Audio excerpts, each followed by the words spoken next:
ওয়ালটন এখন দেশের সীমানা পেরিয়ে পৌঁছে গিয়েছে 50টিরও বেশি দেশে। ওয়ালটন, ঘরে ঘরে বিশ্বজুড়ে।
হবে এ ব্যতীত ডিপ্লোমা ইন ইঞ্জিনিয়ারিং এর 10ম গ্রেডে বুয়েট রুয়েট চুয়েট থেকে যতই বিএসসি এবং পিএইচডি করা থাকুক না কেন তারা 10ম গ্রেড পরীক্ষায় বসতে পারবে না। আমরা আরো বলে দিতে চাই, আমাদের মূল দাবি হচ্ছে বুয়েট কর্তৃক যে 3 দফা যে দাবি এটি সম্পূর্ণ ভিত্তিহীন।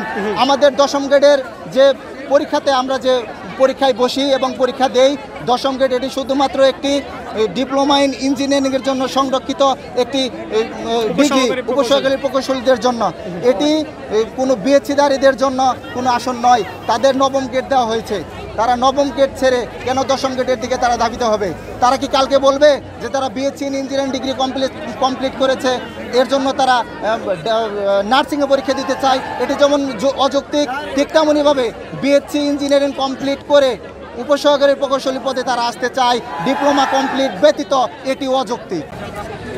আমরা ডিপ্লোমা ইন ইঞ্জিনিয়ার আজকে আমাদের যে কর্মসূচি ছিল সেটা আমাদের যে 7 দফা দাবি, এই দাবি আদায়ের লক্ষ্যে কিন্তু আমরা আজকে আবার গাজীপুর শিববাড়ি মোড় এটা ব্লকেট করছি। দাবিগুলো হচ্ছে, প্রথম দাবি ছিল আমাদের উপসহকারী প্রকৌশলী ও সমমান পদে ডিপ্লোমা প্রকৌশলীদের ব্যতীত অন্যদের নিয়োগ বন্ধ করতে হবে। সকল প্রতিষ্ঠানের জনবল কাঠামোতে সহকারী ও উপসহকারী প্রকৌশলীদের হার 1:5 অনুপাতে করতে হবে।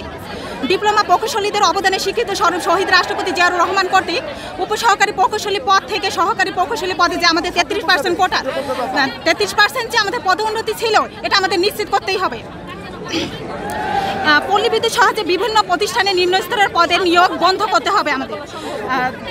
ডিপ্লোমা প্রকৌশলীদের নিয়ে যে মিথ্যাচার ও কুচ্ছার যে রটানো হচ্ছে এবং দেশকে অস্থিতিশীল করতে চাচ্ছে এরা, তো বিএসসি ইঞ্জিনিয়ারিং শিক্ষার্থীদের বিরুদ্ধে আইনি ব্যবস্থা গ্রহণ করতে। আমাদের দাবি হচ্ছে, আমাদের 7টা দাবি ছিল, যে দাবিগুলো মেনে নিতে হবে।